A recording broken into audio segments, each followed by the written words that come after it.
नमस्कार दोस्तों, MPN academy में आप सभी का हार्दिक अभिनंदन है। प्रस्तुत है weekly current affairs test series. दोस्तों, इस वीडियो में हम लोग 23 से लेकर 30 नवंबर 2024 तक के समसामयिक घटनाक्रम पर आधारित 30 महत्वपूर्ण मल्टीपल चॉइस क्वेश्चंस को व्याख्या के साथ हल करेंगे। यूपीएससी स्टाइल के प्रश्न आपको इस वीडियो के अंतिम भाग में मिलेंगे।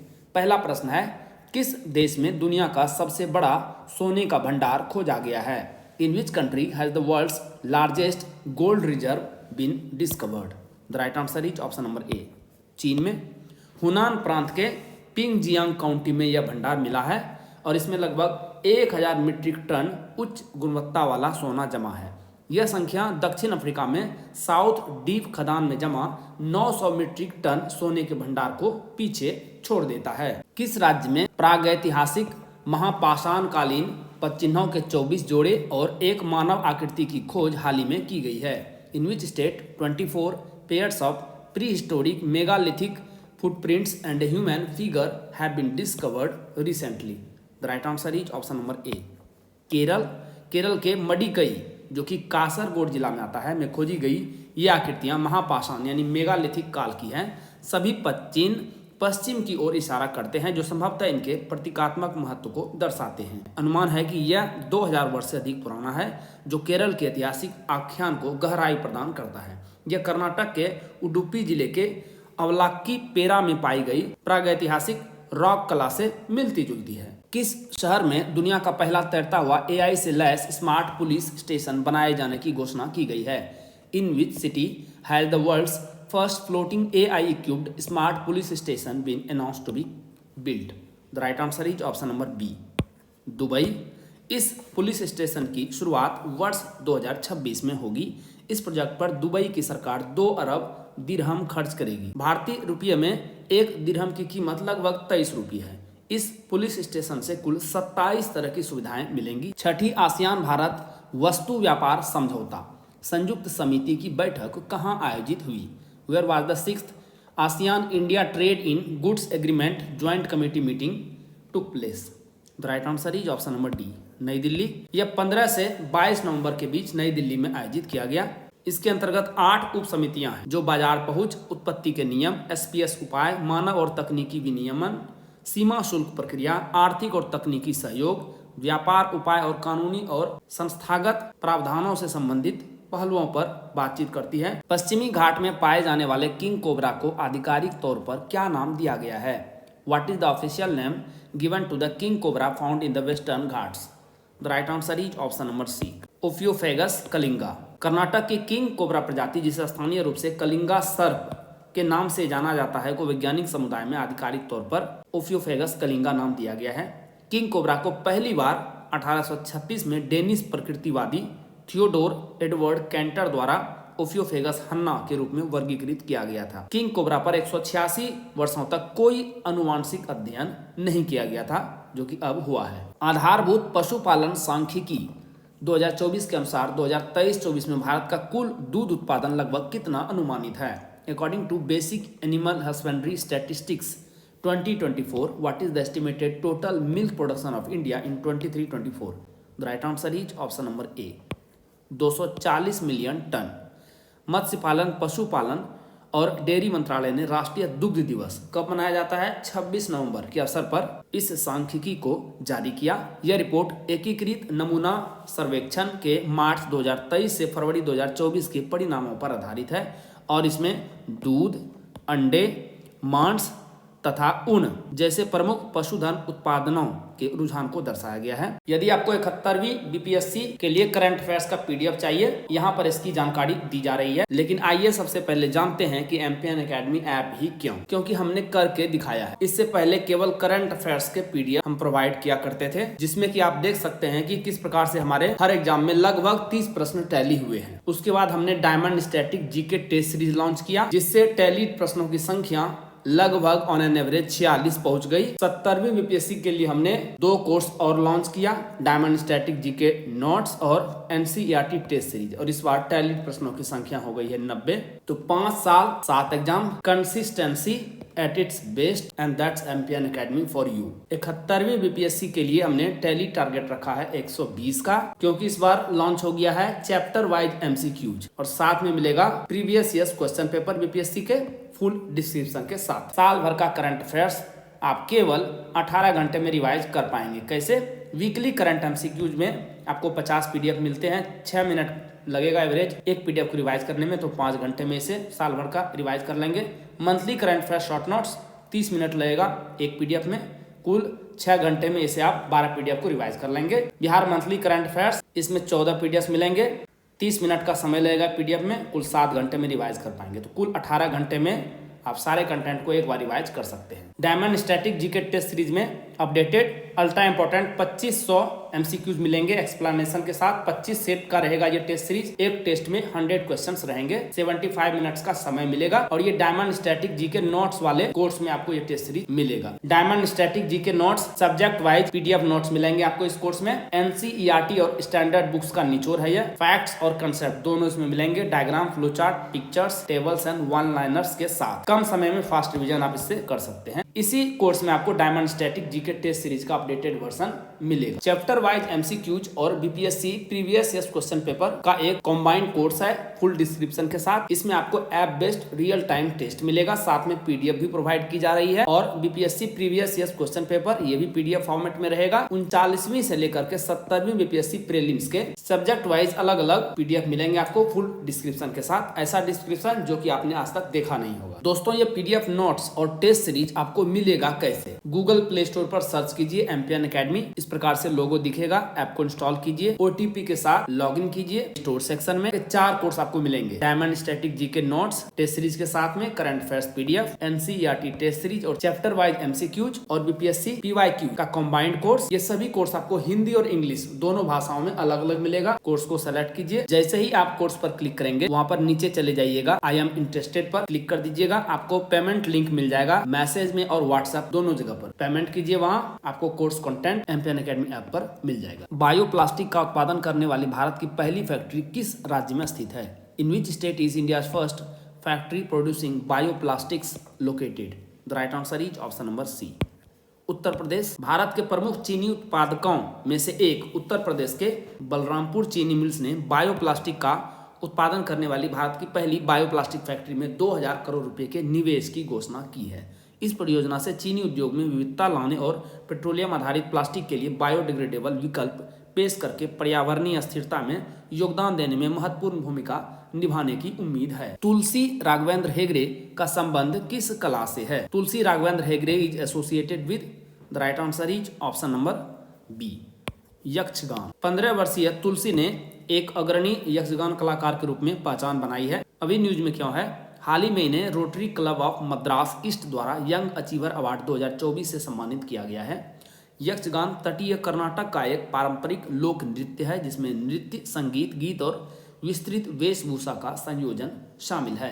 अंतर्राष्ट्रीय सहकारिता गठबंधन आईसीए वैश्विक सहकारी सम्मेलन 2024 की मेजबानी किस शहर द्वारा की गई है? Which city hosted the international cooperative alliance global cooperative conference 2024? The right answer is option number D, नई दिल्ली। भारत ने संगठन के 130 वर्ष के इतिहास में पहली बार नई दिल्ली में अंतर्राष्ट्रीय सहकारिता गठबंधन यानी आईसीए ग्लोबल कोऑपरेटिव कॉन्फ्रेंस की मेजबानी की। इस सम्मेलन का विषय सहकारिता सभी के लिए समृद्धि का निर्माण यानी cooperative build prosperity for all है। समोस द्वीप किस देश में स्थित है? In which country is the island of Samos located? The right answer is option number C, Greece. यह पूर्वी एशियन सागर पर एशिया माइनर तुर्की तट से मात्र 1700 मीटर की दूरी पर स्थित है। वर्तमान तुर्की का अधिकांश भाग एशिया माइनर में स्थित है जिसे अनातोलिया के नाम से भी जाना जाता है, जो एशिया का सबसे पश्चिमी क्षेत्र है। अभी न्यूज में क्यों है?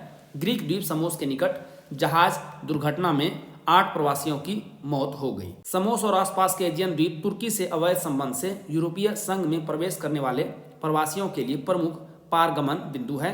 वर्ष 2024 में 54,000 से अधिक प्रवासी अवैध रूप से ग्रीस में प्रवेश कर चुके हैं। भारतीय प्रतिस्पर्धा आयोग सीसीआई ने व्हाट्सएप की 2021 गोपनीयता नीति अपडेट के माध्यम से अपनी प्रमुख स्थिति का दुरुपयोग करने के लिए मेटा पर कितने का जुर्माना लगाया है। The competition commission of India CCI has imposed a fine of how much on Meta for abusing its dominant position through WhatsApp's 2021 privacy policy update. The right answer is option number B, 213 crore रुपये, जिसमें कि exact देखेंगे तो वो है 213.14 करोड़ रुपये। CCI ने पाया कि व्हाट्सएप के 2021 नीति अपडेट ने उपयोगकर्ताओं को ऑप्ट आउट करने के विकल्प के बिना विस्तारित डेटा संग्रह शर्तों को स्वीकार करने के लिए मजबूर किया, जो प्रतिस्पर्धा नियमों के विपरीत है। एम्पियन एकेडमी का टेलीग्राम पेज है हमारा, उसे जरूर ज्वाइन कीजिए। सर्च कीजिए टेलीग्राम में एम्पियन एकेडमी, इस प्रकार का लोगो दिखेगा। ज्वाइन करने पर आपको क्या क्या मिलेगा, यहाँ पर बीपीएससी परीक्षा से संबंधित अपडेटेड न्यूज आपको मिलेगी। आपके परीक्षा की तैयारी में हेल्प के लिए डेली क्विज का प्रसारण यहाँ पर किया जाता है। ऐप पोर्टल की शेड्यूल यानी कब टेस्ट आयोजित होगा और टॉपर के रिजल्ट भी यहाँ आपको मिलेंगे। और एम्पियन एकेडमी ऐप के कोर्सेस और यूट्यूब वीडियो के अपडेट्स भी आपको यहाँ पर मिलेगा, इसे जरूर ही ज्वाइन कीजिए। 2024 में चक्रवात चिडो किस देश के मायोत द्वीप से टकराया? Cyclone Chido hit Mayotte island of which country in 2024?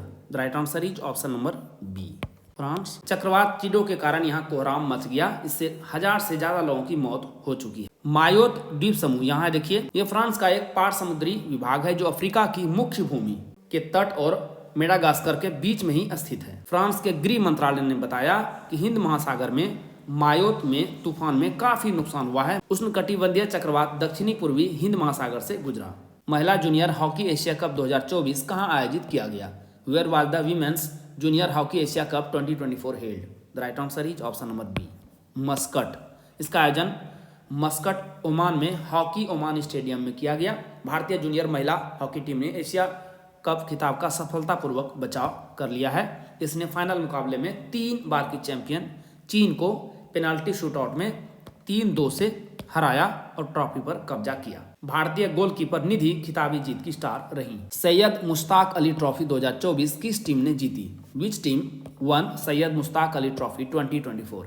The right answer is option number C, Mumbai. Bengaluru में खेले गए फाइनल में मुंबई ने मध्य प्रदेश को 5 विकेट से हराकर सैयद मुश्ताक अली ट्रॉफी जीत ली है। मुंबई ने 175 रन के लक्ष्य का पीछा करते हुए 17.5 ओवर में 5 विकेट पर 180 रन बनाकर जीत दर्ज की। यह मुंबई का दूसरा खिताब है। इसने 2022 में पहली ट्रॉफी जीती थी। प्रसिद्ध तबला वादक और उस्ताद जाकिर हुसैन का निधन किस शहर में हो गया? In which city did the famous tabla player and Ustad Zakir Hussain pass away?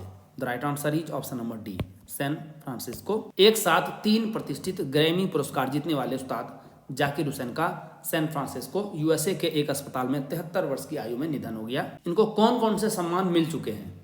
1988 में मिला है पद्मश्री, 1990 में संगीत नाटक अकादमी पुरस्कार, 1992 में मिला है प्लेनेट ड्रम एल्बम के लिए बेस्ट वर्ल्ड म्यूजिक का ग्रैमी, 2002 में मिला है पद्म भूषण, 2006 में मध्य प्रदेश की सरकार से कालिदास सम्मान, 2009 में मिला है ग्लोबल ड्रम प्रोजेक्ट के लिए कंटेम्प्रेरी वर्ल्ड म्यूजिक एल्बम का ग्रैमी, 2012 में मिला है कोणार्क नाट्य मंडप से गुरु गंगाधर प्रधान लाइफ टाइम अचीवमेंट अवार्ड, 2019 में मिला है संगीत नाटक अकादमी की तरफ से अकादमी रत्न पुरस्कार और 2023 में पद्म विभूषण। इनका जन्म हुआ था मार्च 1951। इन्हीं से संबंधित एक और प्रश्न देखते हैं। इनका पहला album living in the material world किस वर्ष लॉन्च किया गया था? In which year did famous tabla player Zakir Hussain launch his first album living in the material world?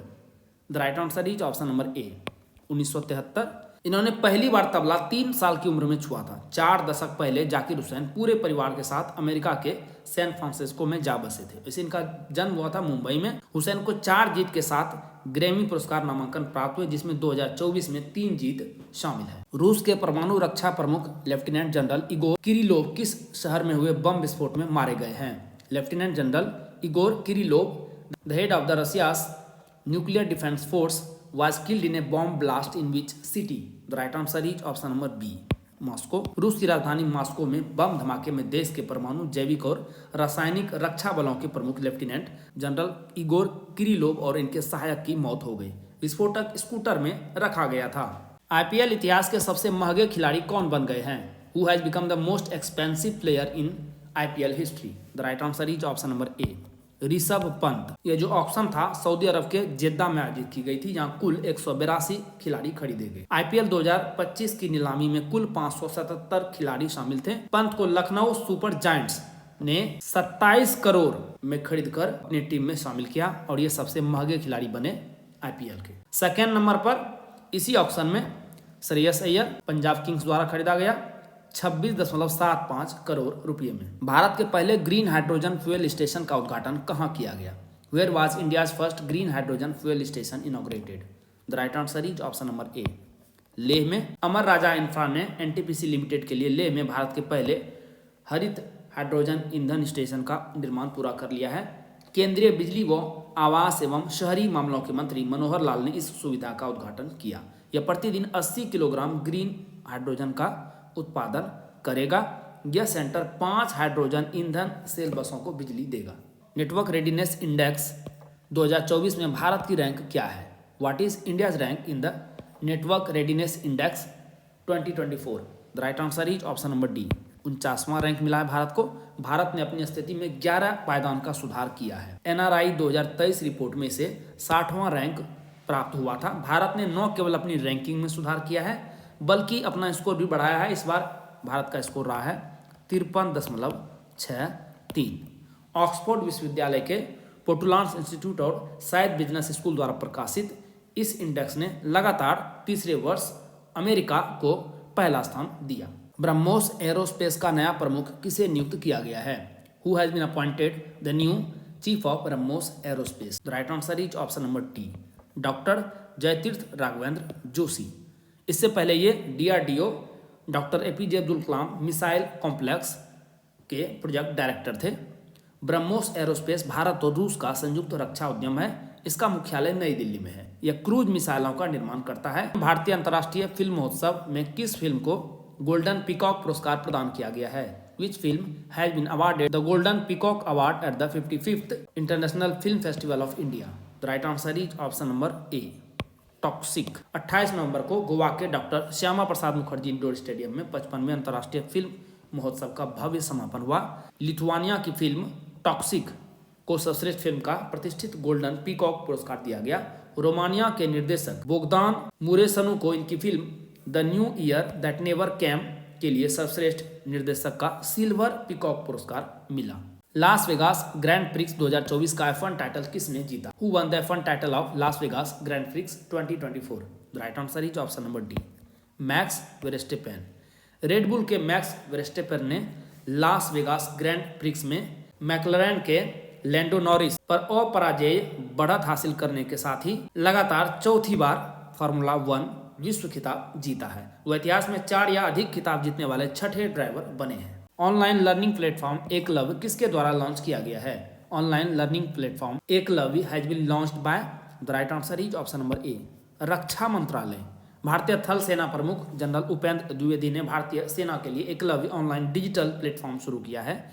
इस प्लेटफॉर्म को आर्मी डेटा नेटवर्क पर होस्ट किया गया है और इनमें एक स्केलेबल आर्किटेक्चर है। इस प्लेटफॉर्म को गांधीनगर स्थित भास्कराचार्य राष्ट्रीय अंतरिक्ष अनुप्रयोग एवं भू सूचना विज्ञान संस्थान द्वारा विकसित किया गया है। यह मुख्यालय सेना प्रशिक्षण कमान को भारतीय सेना के किसी भी प्रशिक्षण प्रतिष्ठान को सहजता से एकीकृत करने में सक्षम बनाता है, जिनमें से प्रत्येक व्यापक श्रेणी के पाठ्यक्रमों की मेजबानी करने में सक्षम है। आइए अब यूपीएससी स्टाइल के प्रश्नों को हल करते हैं। जिम कॉर्बेट राष्ट्रीय उद्यान के बारे में निम्न कथनों पर विचार कीजिए। Consider the following statements regarding the Jim Corbett national park. सही उत्तर चुनना है। यह भारत का पहला राष्ट्रीय उद्यान है, बिल्कुल सही है। फर्स्ट नेशनल पार्क है इंडिया का। इसकी स्थापना 1936 में हैली नेशनल पार्क के नाम से हुई थी, यह भी सही है। यह उत्तराखंड के नैनीताल और पौड़ी गढ़वाल जिलों में फैला है, यह भी सही है। सही जवाब होगा ऑप्शन नंबर डी, 1, 2 और 3 तीनों सही है। प्रसिद्ध संरक्षणवादी और प्रकृतिवादी जिम कॉर्बेट की याद में इसका नाम बदलकर जिम कॉर्बेट नेशनल पार्क कर दिया गया। न्यूज में भी क्यों है? सर्वोच्च न्यायालय ने इस राष्ट्रीय उद्यान के कोर और बफर जोन से होकर निजी बसों के संचालन के मुद्दे पर विचार करते हुए वन्यजीव संरक्षण और स्थानीय समुदाय की आवश्यकताओं के बीच संतुलन स्थापित करने पर जोर दिया है। सर्वोच्च न्यायालय इस नेशनल पार्क के वर्ष 2020 के फैसले को चुनौती देने वाली याचिका पर सुनवाई कर रहा था, जिसमें मुख्य क्षेत्र के भीतर निजी बसों को अनुमति दी गई थी, जिस पर वर्ष 2021 से रोक लगी हुई थी। दौलत बेग ओल्डी DBO के बारे में निम्नलिखित कथनों पर विचार करें। Consider the following statements about the Daulat Beg Oldi DBO। सही उत्तर चुनना है। यह दुनिया का सबसे ऊंचा एयरफील्ड है, बिल्कुल सही है यह। इसकी ऊंचाई है 16,700 फीट, मीटर में देखेंगे तो 5100 मीटर। यह काराकोरम रेंज और उत्तरी लद्दाख की पहाड़ियों के बीच मौजूद तारिम बेसिन में बना है, यह भी सही है। सही जवाब होगा ऑप्शन नंबर सी, 1 और 2 दोनों सही है। न्यूज में क्यों है? भारतीय सेना ने हाई स्पीड ब्रॉडबैंड कनेक्टिविटी सुनिश्चित करने के लिए सियाचिन और दौलत बेग ओल्डी में ऑप्टिकल फाइबर कनेक्टिविटी सफलतापूर्वक स्थापित की है। सियाचिन विश्व का सबसे ऊंचा और सबसे ठंडा युद्ध क्षेत्र है। यह रणनीतिक रूप से महत्वपूर्ण है क्योंकि इसके बाईं ओर पाकिस्तान तथा दाईं ओर चीन स्थित है। आधारभूत पशुपालन सांख्यिकी 2024 के बारे में निम्नलिखित कथनों पर विचार करें। Consider the following statements about basic animal husbandry statistics 2024। सही उत्तर चुनना है। वर्ष 2023-24 में भारत का कुल ऊन उत्पादन लगभग 52 मिलियन किलोग्राम था। गलत है यह, 52 नहीं बल्कि लगभग 34 मिलियन किलोग्राम था। वर्ष 2023-24 में भारत में कुल अंडा उत्पादन लगभग 143 बिलियन था, यह सही है। 2023-24 में भारत का कुल मांस उत्पादन लगभग 10 मिलियन टन था, यह भी बिल्कुल सही है। सही जवाब होगा ऑप्शन नंबर बी, केवल दूसरा और तीसरा कथन सही है। भारत में ऊन उत्पादन के 3 शीर्ष उत्पादक राज्य हैं, राजस्थान, जम्मू कश्मीर और गुजरात। अंडा उत्पादन में भारत विश्व स्तर पर दूसरे स्थान पर है। इसके शीर्ष 3 उत्पादक राज्य हैं, आंध्र प्रदेश, तमिलनाडु और तेलंगाना। मांस में देखेंगे तो शीर्ष 3 उत्पादक राज्य हैं, पश्चिम बंगाल, उत्तर प्रदेश और महाराष्ट्र। सिद्दी समुदाय के बारे में निम्नलिखित कथनों पर विचार करें। Consider the following statements about Siddi community. गलत उत्तर चुनना है। यह मुख्यतः भारत के पूर्वी तट के आसपास रहते हैं। गलत। यह मुख्यतः भारत के पश्चिमी तट, विशेष रूप से गुजरात, महाराष्ट्र और कर्नाटक राज्यों के आसपास रहते हैं। ये 17वीं शताब्दी के अंत में पुर्तगालियों द्वारा ट्रांस हिंद महासागर दास व्यापार के दौरान लाए गए अफ्रीकी दासों के वंशज हैं। ये निग्रोइड के शारीरिक लक्षणों से समानता दर्शाते हैं, सही है। इन्हें हफ्सी और बादशाह जैसे विभिन्न नामों से भी जाना जाता है, यह भी सही है। सही जवाब होगा ऑप्शन नंबर ए, केवल पहला स्टेटमेंट गलत है। अभी न्यूज में क्यों है? हाल ही में रिलीज हुई फिल्म रिदम ऑफ दमम में भारत में हाशिए पर स्थित सिद्दी समुदाय पर प्रकाश डाला गया है। यह भारत के सामाजिक पदानुक्रम में सबसे निचले पायदान पर रहने वाली हाशिए पर पड़ी अफ्रीकी भारतीय जनजाति की दुर्दशा पर प्रकाश डालता है। लाल सागर के बारे में निम्नलिखित कथनों पर विचार करें। Consider the following statements about the Red Sea. सही उत्तर चुनना है। यह अफ्रीका और एशिया के बीच हिंद महासागर का एक नमकीन पानी की खाड़ी है, बिल्कुल सही। इसकी सीमा 7 देशों से लगती है। गलत कथन है यह। इसकी सीमा केवल 6 देशों से लगती है। कौन कौन से देश हैं ये? मिस्र, सूडान, इरिट्रिया, जिबूटी, सऊदी अरब और यमन। यह दक्षिण में बाब अल मंदेब जल डमरू मध्य और अदन की खाड़ी के माध्यम से हिंद महासागर से जुड़ा हुआ है, बिल्कुल सही है यह। सही जवाब होगा ऑप्शन नंबर ए, पहला और तीसरा स्टेटमेंट सही है। अभी न्यूज में क्यों है? 25 नवंबर को पर्यटक नाव सी स्टोरी लाल सागर में डूब गई। इसके तुरंत बाद 16 लोगों के लापता होने की पुष्टि हुई, जबकि 28 अन्य को बचा लिया गया। बाद में 4 लोग मृत पाए गए। दोस्तों, जैसा कि बताया गया है, इस वीडियो लेक्चर का PDF आपको हिंदी और इंग्लिश दोनों भाषाओं में अलग अलग फुल डिस्क्रिप्शन के साथ एमपीएन एकेडमी ऐप पर प्राप्त होगा। दोस्तों, आप इन PDF के सहारे इस वीडियो लेक्चर को आसानी से लगभग 5 मिनट में रिवाइज कर सकते हैं और अपने टाइम को बेटर मैनेज कर सकते हैं। एमपीएन एकेडमी ऐप का लिंक आपको इस वीडियो के डिस्क्रिप्शन बॉक्स और पिंड कमेंट सेक्शन में मिल जाएगा। आइए अंतिम प्रश्न को हल करते हैं। मिंक वेल के बारे में निम्नलिखित कथनों पर विचार कीजिए। Consider the following statements about mink well. सही उत्तर चुनना है। यह रोरक्वल समूह की सबसे छोटी व्हेल है, बिल्कुल सही है यह। इसकी अधिकतम लंबाई 10.7 मीटर तक हो सकती है, यह भी सही है। यह 190 किलोहर्ट्ज तक की उच्च आवृत्ति वाली ध्वनियों का पता लगा सकती है। गलत है, 190 नहीं बल्कि 90 किलोहर्ट्ज तक। सही जवाब होगा ऑप्शन नंबर ए, केवल 1 और 2 कथन सही है। अभी न्यूज में क्यों है? शोध से पता चला है कि मिंक वेल 90 किलोहर्ट्ज तक की उच्च आवृत्ति वाली ध्वनियों का पता लगा सकती है। यह एक महत्वपूर्ण खोज है जो इन समुद्री स्तनधारियों के बारे में हमारी समझ को बढ़ाती है। शोध से पता चला है कि मिंक वेल समुद्री ध्वनि प्रदूषण से पहले की अपेक्षा कहीं अधिक प्रभावित है, क्योंकि नौवहन, नौसैनिक सोनार और औद्योगिक गतिविधियों के कारण समुद्री ध्वनि प्रदूषण का स्तर लगातार बढ़ रहा है। दोस्तों, इसी के साथ साप्ताहिक करंट अफेयर्स टेस्ट सीरीज के इस संस्करण को समाप्त करने की आपसे इजाजत चाहूंगा। वीडियो देखने के लिए बहुत बहुत धन्यवाद। Thank you very much. आप सभी को नववर्ष 2025 की हार्दिक शुभकामनाएं। मिलते हैं अगले साल में नए वीडियो के साथ। All the best for your exam preparation.